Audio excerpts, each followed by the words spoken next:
And to start the day off nice and fine, I'm going to play a new old favorite of mine. Hello and welcome back to Vinyl Friday, where I go through my records in alphabetical order like a big nerd and talk about why I love them. Yes. Vinyl Friday fan, my sister is in the same country as me for one more week.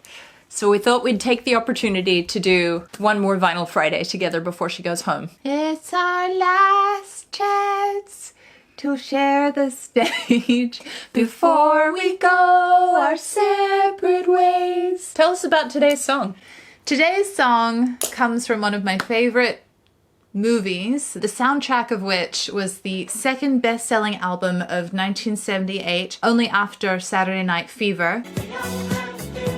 And the song that we're doing today was nominated for a Golden Globe as well, and it goes a little something like this. Ooh, a poster! Oh, a poster? It looks like it's just lyrics. Oh, but look, they made it look like a binder. Cute. What a great movie. We should watch this tonight.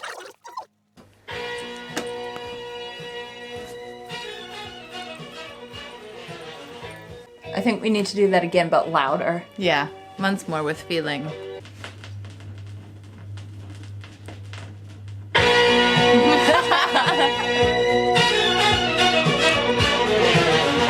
I'm really excited to do today's episode because Grease is a movie that... Because I'm here. Sorry. Because Anna's here, but because we watched this movie on repeat for years as children, sometimes daily. Sometimes Anna would come home from daycare, play the movie through, rewind it, and play it through again. Yeah. I don't know why we were allowed to do that. Probably still do that today, to be honest, if I had a VHS. You know, you can just watch it online. I can. So this is a movie that is dear to our hearts. This is actually the next album through the letter G. I didn't even have to, like, bring it forward or anything. This isn't manipulated. It's not manipulated. This is in real time. So it's kind of a nice coincidence that we were in the right place at the right time to make this episode together. And that, oddly enough, is a central theme of the episode.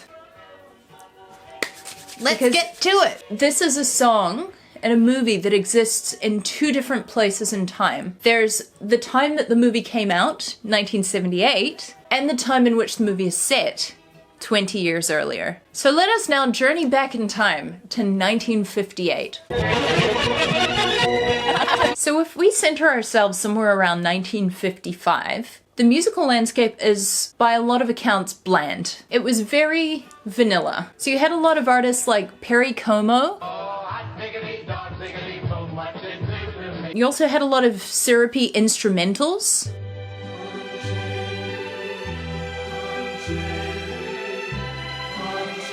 And then you've also got white artists doing kind of sanitized versions of R&B records. The reason for this is that white DJs would not play so-called race records except for a tiny handful in the late 40s and early 50s. So what I did, I started singing Tutti Frutti loud as I can. Wop, bop, boom, bop, bop, bam, boom, woo, just screaming. And people say, oh, he's going crazy. But the white station wouldn't play black records. But I was hitting big. The white kids had my record, but I wasn't on the radio. Then they took Pat Boone and threw Pat Boone on me. Oh, wop, bop, loom, bop, bop, bop, bop, tutti frutti. Oh, wop, bop, loom, bop, bop, bam, boom. And I still say, oh, wop, bop, loom, bop, bop, bam, boom. And the white kids won't hear, wop, bop, loom, bop, bop, bam, boom. Woo! In early 1956, little-known artist named Elvis...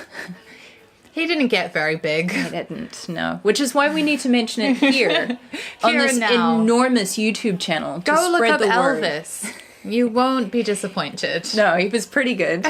He explodes onto the scene in 1956, early 1956, with a song called Heartbreak Hotel. Down at the end of Lonely Street at Heartbreak Hotel. And that completely rearranges the landscape of popular music on radio, because he was white, and he was sort of embodying the feel of music by black artists, better than any of the other white artists had been able to do before him. I think it's also because he was a very... Pretty young man. No. Okay. Yes, but no. You know, I think it was because he grew up very poor in an area that was predominantly black. Largely as a consequence of this, R&B records cross over into the mainstream. So within a year, you've got all of these black artists on the main Billboard chart, as well as Elvis dominating. As an example, here is some of the music that topped the Billboard charts in 1955. There's a yellow rose in Texas that I am gonna see.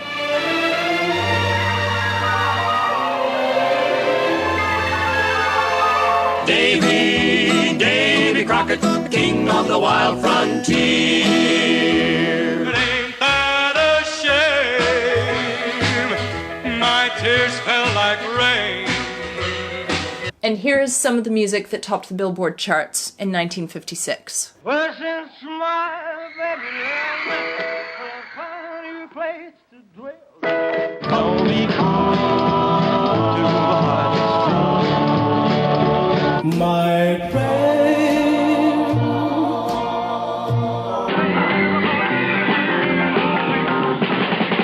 Huge shift. It introduces this duality in popular music where you've got, on the one hand, this sweet, innocent, saccharine, clean music, and then this gritty, dirty rock and roll music, which I think is Delinquent music. well, I think it's literally a euphemism for sex. Oh, well, that makes sense. Rock and roll music. In the beginning, when it was rhythm and blues, it was supposed to be not nice music at all. So you didn't have white artists doing black music. It wasn't acceptable. But when it crossed over to the white audience, they said, well, hey, this is a good vehicle. We'll make even more money. Sex music. Sex music. You've got two cultures of music at odds with each other, and it is right in the thick of this that Grease is situated. The plot of Grease is situated. The plot of Grease is situated. Do you want to tell us a little bit about where that word or that term comes from? Yeah, so Grease is Grease is the word. It is the Some would word, say. not just a word. It is the word. Word. It's one of those titles that I think a lot of people don't actually think about what it signifies. But Well, certainly not anymore because it's ubiquitous. not anymore. Yeah. We've rendered it meaningless.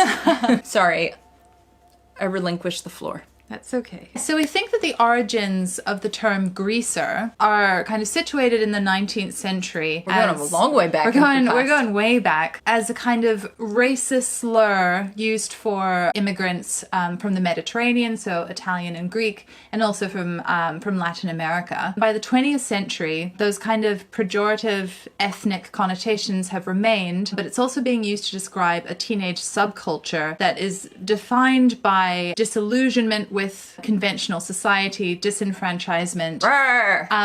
So similarly, teens with these cultural and ethnic backgrounds, largely from working class areas, and they have a defined fashion sense or aesthetic as well, which is what we see in the film Grease. Looks like this. Things like motorcycle jackets, there's some crossover between motorcycle and hot rod culture and greaser culture, cuffed jeans, steel-capped boots, and the iconic kind of pompadour or ducktail hairstyle for men, and then tight clothing, cropped pants, and teased hair for women. These students are portraying what we consider bad taste in school attire and behavior.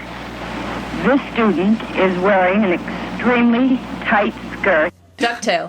Dad used to call it duck's ass. It's also called duck's ass. I guess I can say ass on YouTube. Yeah. And the 20th century definition also incorporates an element of kind of factory work or working with machinery as well. So lower class identities tied to the type of work that they're doing with heavy machinery. Greasy machinery. Greasy machinery. Axle grease. Elbow grease. Grease in your hair. Petroleum jelly. Supposedly they used like Vaseline, which is why they have to comb it all the time, because Vaseline doesn't harden, it remains soft, and so it doesn't stick. Ew, I can't imagine putting Vaseline in my hair. Should we get Nancy to do a duck's ass hairstyle with Vaseline? Absolutely Comment not. if you want. Okay. I refuse.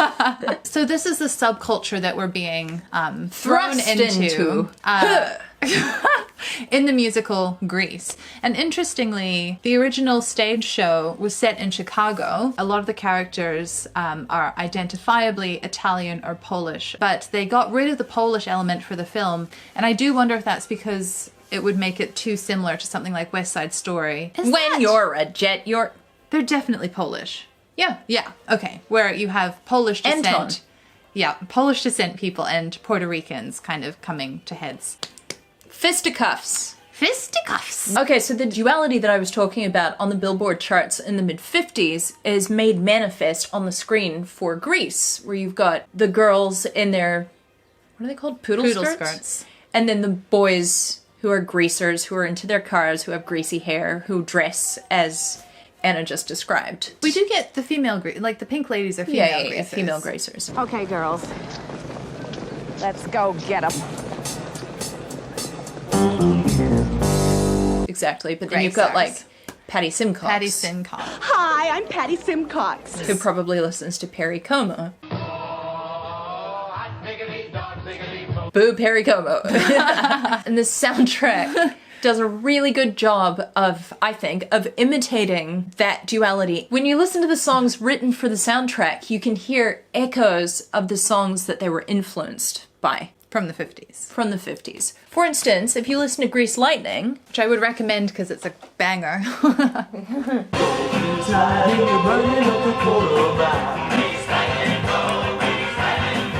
that's probably influenced by songs like Hey Little Cobra by the Ripcords.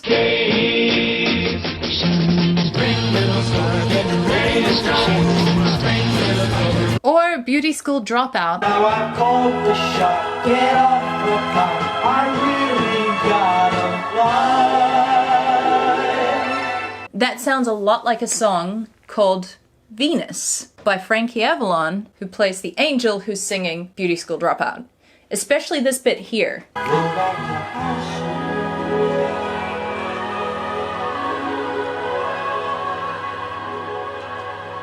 It's so beautifully angelic with the harp. Yeah. This is what Venus sounds like.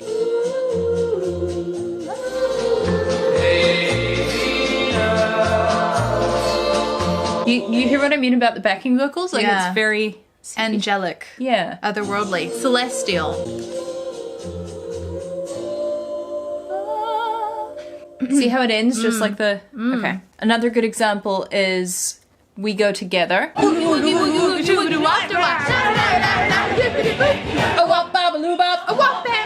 And then I stop. What's that quoting? Oh, Tutti Frutti. Yeah. I'm quite warm now. Sounds a lot like the song Who Put the Bump in the Bump Shabump Shabump by Barry Mann. Who put the bump in the bump, a bump, a bump? Who put the rhyme in the rhyme, a rhyme, a ding dong? So there you go.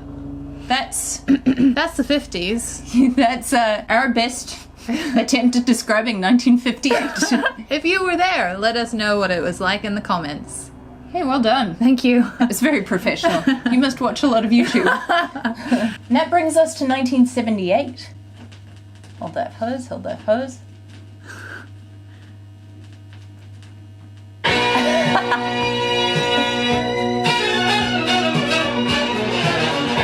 Okay, this is a song that is very much informed by the musical landscape of the late 1970s. Specifically, disco and Philly soul, so Philadelphia soul, which are also two genres that are quite intertwined. And before we go any further, I just want to say that I am not someone who shits on disco. Is it because I said a swear? Put it in the swear jar! I really enjoy disco music because it comes You should out of... insert that clip, that video of you eating a donut on the dance floor. Oh my god.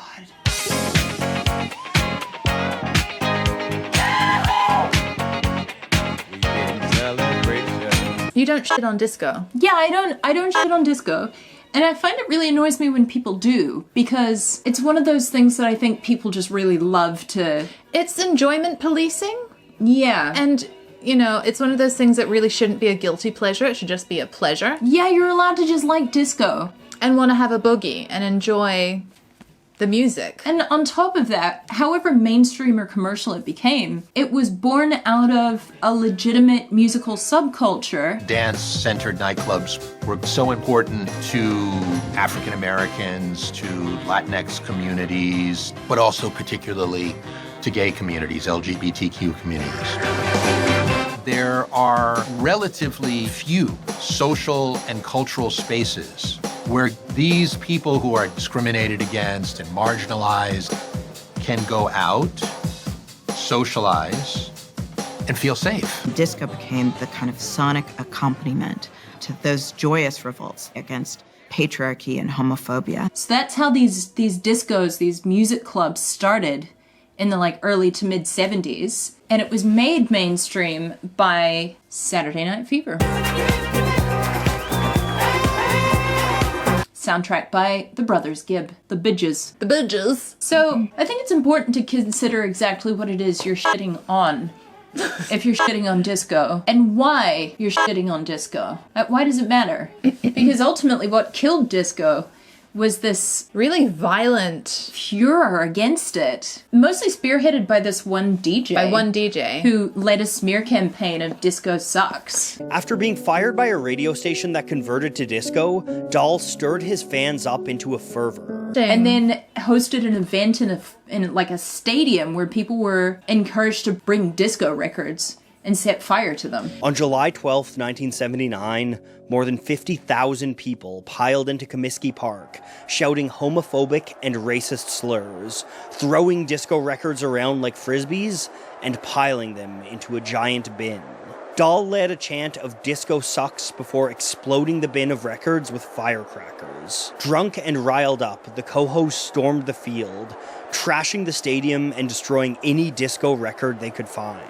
It was a violent act of revenge against a music that had dared to challenge the sexual and racial norms of Middle America. A thing that I find interesting is that rock and disco have the same ancestors. Yeah, that too. We've talked about the sort of culture around disco. Let's talk about what it actually sounds like. Yes!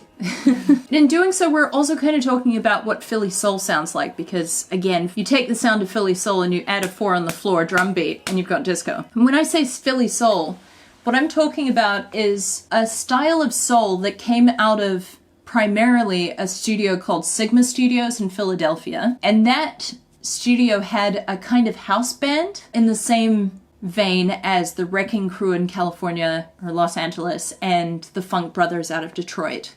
That core group of musicians essentially invented this sound. Montage, right?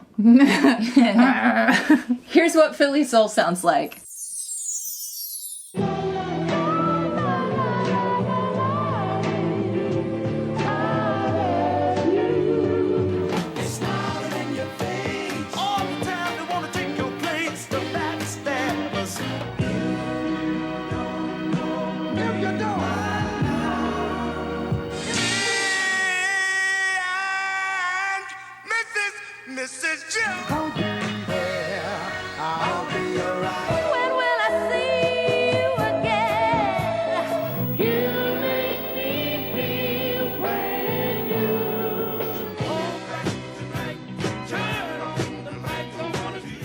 So what we're hearing here is syncopated strings, driving rhythms, punchy horns, and soulful singing. Soulful singing, yeah. There's it's like a sophisticated, sweet and sophisticated. Yeah. Having said all of that, let's take a listen to the Grease theme. Find out where that fits into all of this. This is a song that's written by Barry Gibb, one of the famous brothers G, who did the soundtrack to Saturday Night Fever. So it's situated very much in the heart of mainstream disco. And they were the ones who made disco mainstream via Saturday Night Fever. Which stars John Travolta. That guy. It's all interlinked. It's all, yeah. Yes. Yeah. It's got the bombastic strings and brass that we were talking about here. Like, man, what an introduction to a song. Boom! We're here. Wake up. It's like a punch in the gut. It's larger than life. There are all of these lovely string runs or horn licks. Strings, horns.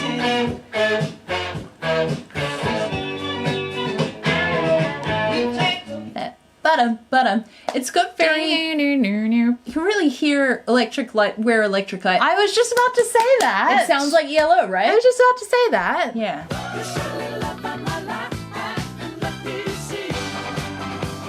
You've got this very sharp, jagged electric guitar part, especially in the verse here. Oh, that's good. Once more. My favorite guitar sound.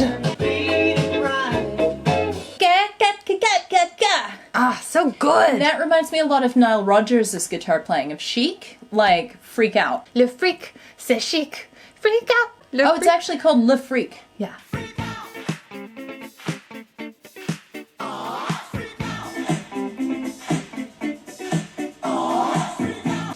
This is so unsatisfying. I just want to dance to every. Okay. So we can dance. We can just dance at the end. Yeah, you hear that sort of very sticky guitar tone? That's what this sounds like to me. It's quite staccato though. It like catches you. Danceable. It's danceable. And then you've got the chorus is kind of sung in unison by a lot of people. This is the word that you heard. It's like a group of people singing that. And that to me sounds like other disco tracks that have that kind of everyone singing together. It's a celebration, it's a party. Like this song.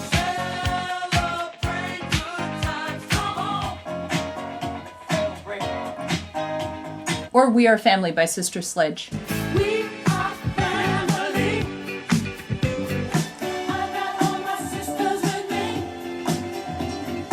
You see what I mean? Like everyone's singing together. It's like it's a party going on right here. Oh, and then they do go into harmony. You're right. Later. This is the time, is the place, is the motion. So we should get Steph. Steph. Hello. Can we borrow you for some more singing quickly?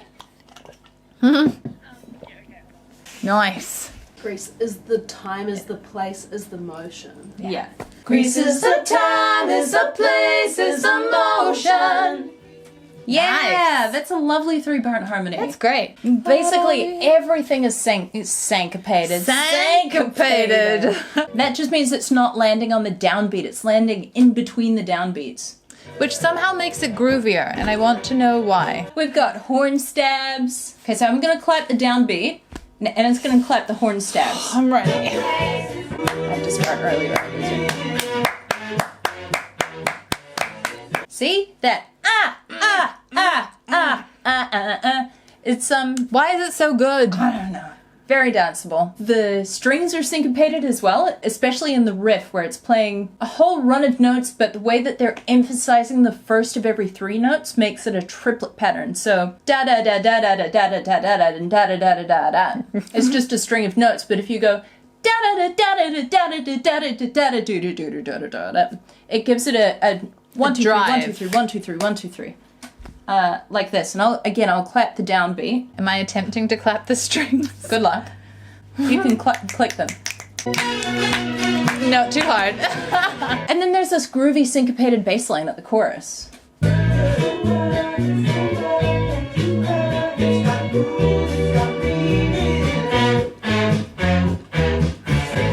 Instead of us just dancing about it, we should get the bass correspondent to play it, I think.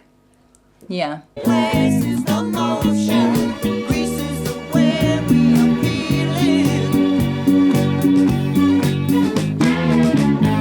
I think that this is a fantastic song, and I think it is the perfect song for this soundtrack, so I'm here to play the devil's advocate for a little bit and talk about why it's completely the wrong song for this soundtrack. As we've just pointed out, it's a very contemporary song for 1978. It fits right within that musical zeitgeist. You wouldn't hear music like this in 1958. It simply didn't exist yet. The music of 1958 had to happen in order for this music to become a thing. Just like Back to the Future. The director of Grease didn't like the new songs that were written for the movie. Which were Hopelessly Devoted, Hopelessly devoted to you. Sandy, Oh, Sandy, baby. It's the finale song. You're the One That I Want. That's the one. And this one, because he felt like they didn't fit with the late 50s, early 60s vibe that they were trying to go for. The subcultures that this music comes from, which we discussed earlier, are totally different from the subcultures that gave birth to rock and roll. And that's all I've got. That's the beginning and ending of my devil's advocacy. Now why the song is so good. Yeah. As an opener, as an intro to this musical. We're going to talk about why this is the what makes this song great. Am I allowed to say that? I don't know if Rick Beato owns that. So no, what makes this the perfect song for the opener of the movie Grease? I don't think we can get sued for that. Give us a reason why you think this is the perfect song for this. So I think my first point directly correlates to what Nancy was just saying about the subcultures, because I do think we can superimpose timelines and temporalities. Oh, here you go. You said temporalities in like a guest video in Christmas last year. I know. It's just such a good word. My sister, for context, is a doctor. Not that type of doctor. Not that type of doctor. Not a real doctor. Not a useful doctor. You can superimpose the 50s timeline with the 1970s timelines. I think there are a lot of parallels between them. Interestingly, fashion also works on this 20-year cycle where by about the 20 years point, we start to feel nostalgia and kind of can appreciate the styles of 20 years ago. So anyways, going back to our No, I think that is relevant because my theory behind that is that the people who experienced it age 20 years and become jaded. Sort of culture makers, like they're old enough to design fashion to make films. Mm-hmm. The guy who directed this film was born in the early 40s and would have been a teenager at the time that this film is set. So he's old enough in 1978 to be a big-time director. An adult. An adult, a director, and he can make movies about his youth. So I think that's what's happening here and with fashion, right? Yeah. Going back to the subcultures, we have rock and roll greaser culture, a kind of subculture that goes against the conventionality of the 50s. And then we have the disco subculture, which goes against the conventionality of the 1970s. So you can kind of draw parallels between these two marginalized communities and their associated musical genres. And I think that's one of the reasons that disco as the genre of choice for this opener to a musical that is about a subculture, I think it kind of works on some level there. Does that make sense? Oh, that's nice. I think so. It's nice when it makes sense. A lot of the added songs that the director didn't like, they were so successful and are still so successful because, again, they kind of tap into the cultural zeitgeist of the late 1970s and are speaking a language that contemporary audiences can connect with and understand, even if the film itself is not necessarily a period of time or place that they experience themselves. Okay. A reason that I have for why this is a perfect song for the soundtrack is that they chose Frankie Valli to sing the lead. Frankie Valli was one of those early 60s teen idols who sang that sort of syrupy goody two-shoes music that maybe Sandy might have listened to. With the Four Seasons, songs like Walk Like a Man, Big Girls Don't Cry. Big Girls. Sherry.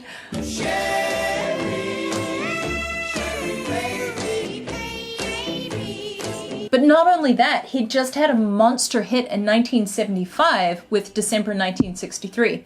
Oh, What a Night. Oh, yeah. Tear the roof off the mother, tear the roof off the mother sucker, tear the roof off the sucker.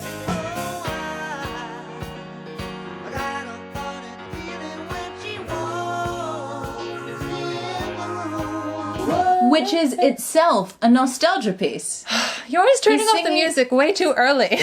He's singing about a time 12 years earlier when he was in his heyday. And so he's the perfect choice. Mm-hmm. Like, he bridges those two timelines perfectly and brings them together. He's also singing in a kind of Bee Gees style with the kind of... That's actually why he was selected, because his voice range is right. Yeah. For Barry Gibb. So then there's some interesting links, again, between our parallel... cat ears in the bottom of the... between our parallel temporalities with this kind of falsetto singing of the 50s and the falsetto singing of the 70s. Uh-huh.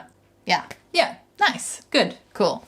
Another reason is that the movie itself is kind of anachronistic. Like, the actors are way too old to be playing teenagers. A lot of the fashion choices are very 1970s and not 1950s. The director's kind of creating this nostalgia playground for people to remember this period by. He's not making it historically accurate. And actually, the greaser movement had a bit of a renaissance in the 70s as well, and had an influence on 70s fashion. So there's definitely a kind of fantasy 50s that the musical is taking place in. Yeah, so it kind of doesn't matter that the song isn't perfectly situated, especially as they had plenty of examples within the film of music that does fit that time period. Yeah, representations. Emulations. Yeah. The other thing that I really want to focus on are the lyrics. No, it's referring to a kind of vague timeline, I think. A time, a place, and a mood. Yeah. Grease is a vibe. Yeah. Exactly. Grease is a feeling. Yeah. It's a way we are feeling. Yeah. But it also captures the sense of rebelliousness, of a desire to push back against conventional norms.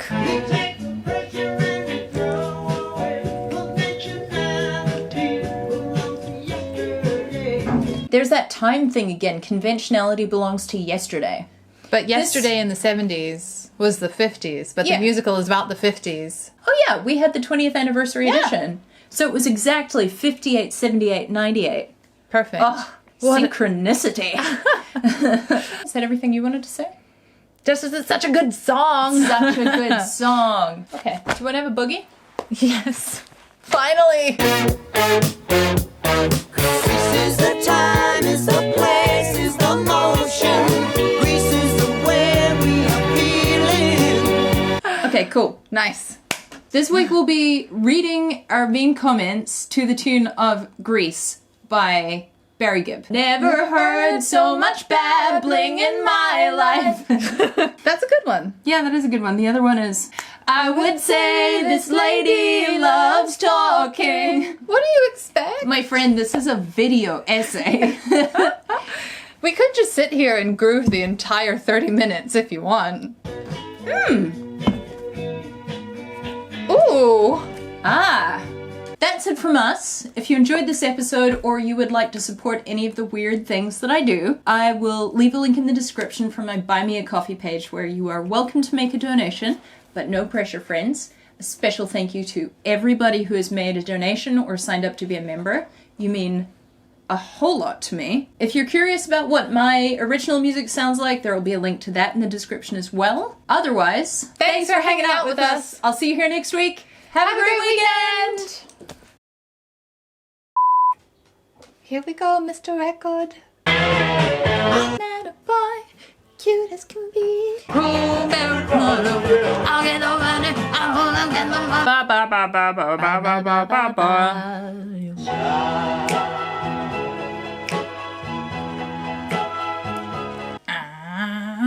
Freak out.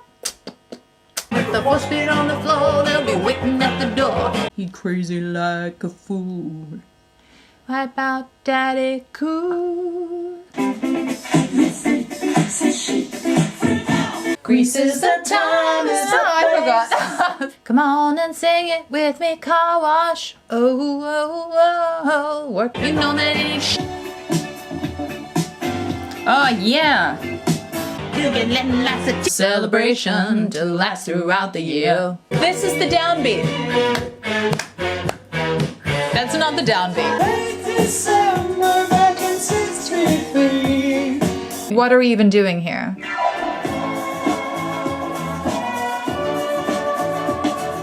Chang chang, changity chang chabop. Dip dip dip dip dip shubop doobity. Thinking about it, now it's all we get. Nothing promised, no regret. This is the life of illusion. I got control. Trouble making confused. What we doing? Oh look, I've still got the $4 sticker on it. Aw, What a good deal. what a bargain.